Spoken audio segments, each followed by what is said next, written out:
So that was the tunnel that leads from the outside of Diamond Head. That's a old volcano slash trail in Hawaii to the pinnacle or the summit of Diamond Head. Diamond Head crater was created when the volcano exploded, I don't know how long ago, and now it's a tourist attraction when you go to Hawaii, specifically Oahu, the island of Oahu. I have an aunt who lives there. We recently went over to visit, and you know me, I am an avid hiker. I like to be in nature, so I decided to take the family up to the Diamond Head Trail. That tunnel it is the last big step before getting to the summit. And consequently, after you leave the summit, everybody feels great, and as you head down, you have to go through the same tunnel. There are also pathways on the outside of the crater to take, but the reason I'm showing you that is, as I was coming off of that in the late part of July of 2025, I was wearing my backpack, which has a big cross on it. I usually use that when I go hiking, just in case people need help, and I can identify as a physician, or at least first aid. So I was coming out, and I didn't film going out, but as we were about to exit the tunnel, there suddenly was this mass broadcast of the emergency broadcast system. And me with my son and a whole bunch of other people that were consequently from outside the US, one group in Sweden, another group, I believe, from Japan and Germany. So we were not really together, but because the tunnel is so echoic, everybody heard the emergency broadcast. And I heard I kind of ignored it because I just wanted to get out of the tunnel. If you're claustrophobic, it's not fun. But somebody had yelled, "Tsunami." And I'm thinking, wait a minute. Emergency broadcast, tsunami. So I looked at my watch and phone, and I saw the flash of warning, "Tsunami detected." And at that point, it wasn't kicking in yet. I was just trying to get off the mountain or get out of the tunnel. But then I started to hear people walking faster behind me, and that could have been dangerous as far as stampede. But they were walking faster because they saw my cross on my backpack, thinking I was a lifeguard for some reason. And they were asking me, what should we do? And I had to get outside to assess what the warning sign was, and it only said "Tsunami detected." And the emergency broadcasting system first releases that tsunami is detected. And I'm thinking, if you've ever watched the Rock's movie, there's this 100-foot wall of water that comes in as a tsunami and earthquake in the disaster movie he filmed. And specifically, if you watch that scene where they're in the harbor, all the water leaves, all the boats try to get out of the bay or harbor, and then this big wall comes in and shakes every building in the area. So I've never been trained for tsunami disaster, but I'm an avid hiker, and there's something called the rule of threes. Three. There's a rule of threes. You cannot survive 3 minutes in the wilderness without air. You cannot survive 3 hours without shelter. You cannot survive 3 days without water. You cannot survive 3 weeks without food. Those are just rough estimates, and they're adopted by the American Wilderness or the Wilderness Medicine Society and NOLS, N-O-L-S. Those are two very popular groups, and I think they're a nice thing to follow. I always remember that you always have to have water, food, and shelter, or water, shelter, and food, and then protection. Protection is important against predation if you're in the wilderness, or against other humans. So let me explain. In a tsunami, as you've probably seen, my first instinct was to stay where we were because we were at altitude of, I think, 700 feet. And as far as I know, there hasn't been any big tsunami waves greater than 700 feet. I believe the highest was a little greater than a quarter mile, which is more than 440 feet. And that was a long time ago.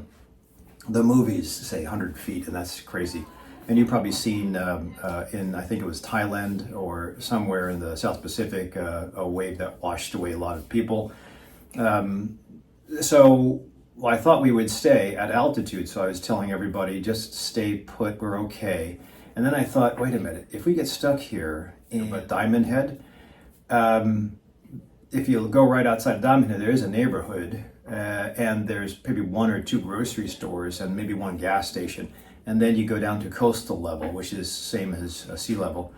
And I thought, well, wait a minute. I didn't say this to anybody, but I thought, wait a minute. If we get stuck, we don't have any resources up in the crater, meaning food, water, shelter. So then I thought to my family, we probably should go.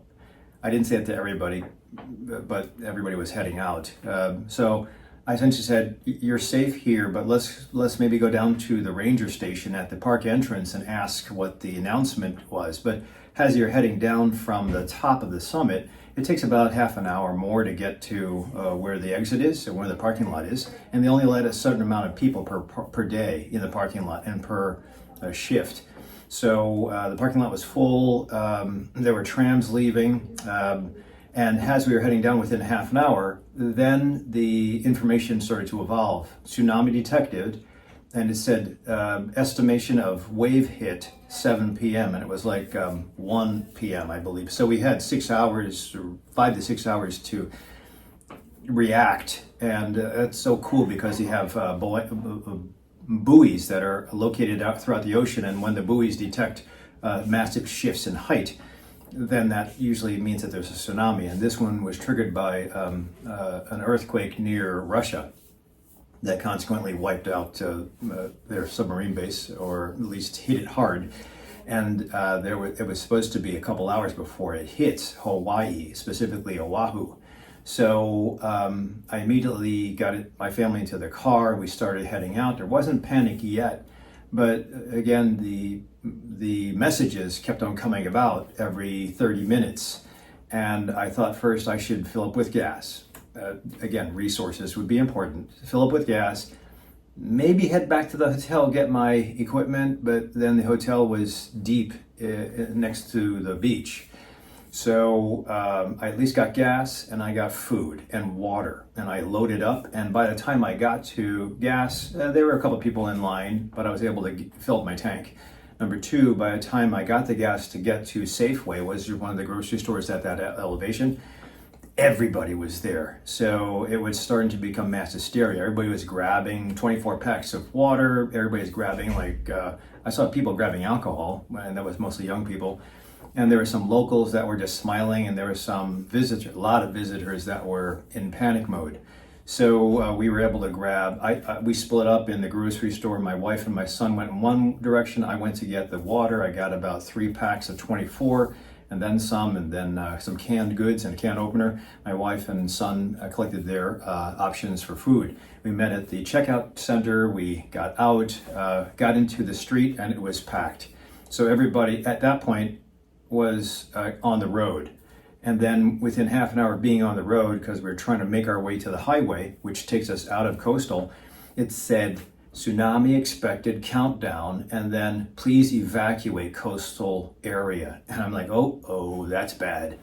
So I think they released this almost like the airlines releases, you're going to be delayed, and then they finally tell you how long you're going to be delayed.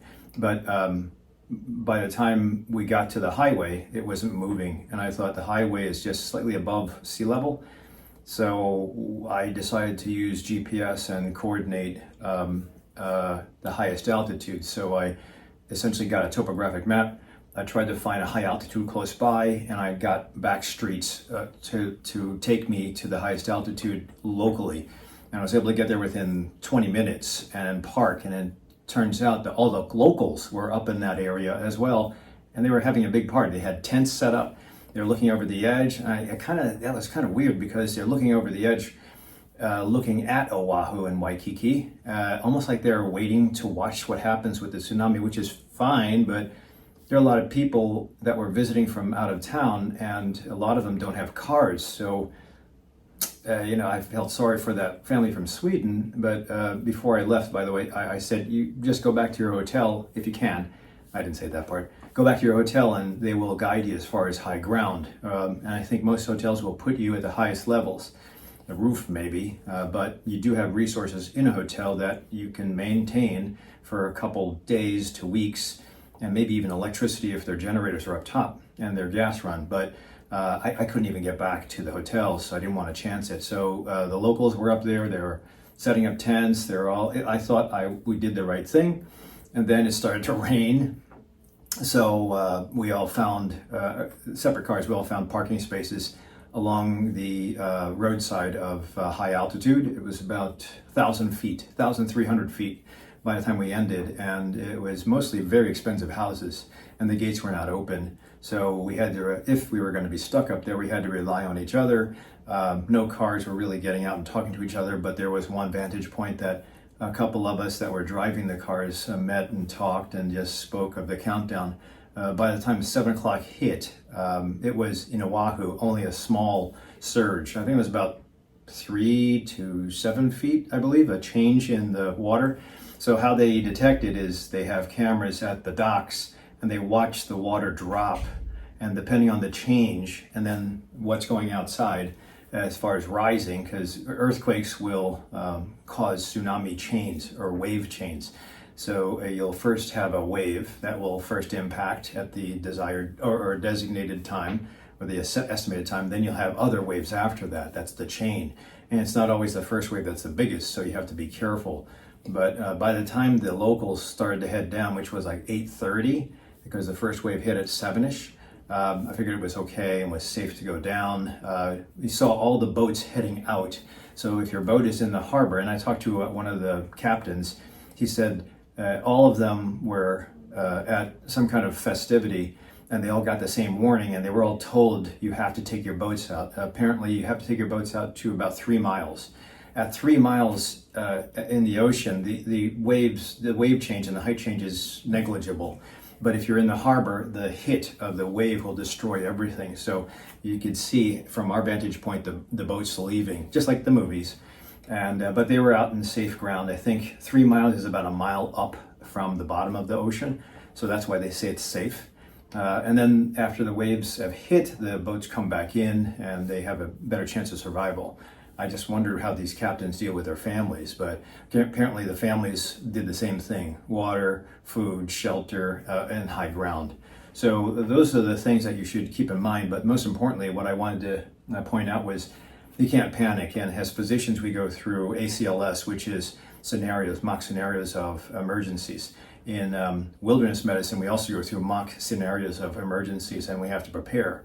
That rule of 3's is a pretty decent rule, but if you have anything of an emergency that happens, whether it's in your family with an anaphylaxis, an allergic reaction to peanuts, or a hurricane, or a blizzard, or a power outage, you should always kind of go through mock scenarios just to be comfortable with what to do with the family. If your family is separated, my son's in college, my daughter is about a 45 to hour away, we always have to have a meeting place of where to communicate. I have walkie-talkies.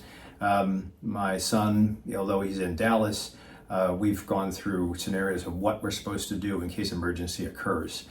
And I think it's important for you and your family to always do that, whether you're on vacation or whether you're in a national disaster area like Florida and hurricanes, earthquakes on the coast, or blizzards in the Chicago area. But hopefully this gives you an idea about what to practice, what to do when you're hiking, even with predation, and or how to just practice calm. If you have a sense of calm, because you can't control the unknown, and if you just buy into the unknown, you get in panic, and panic doesn't help anything.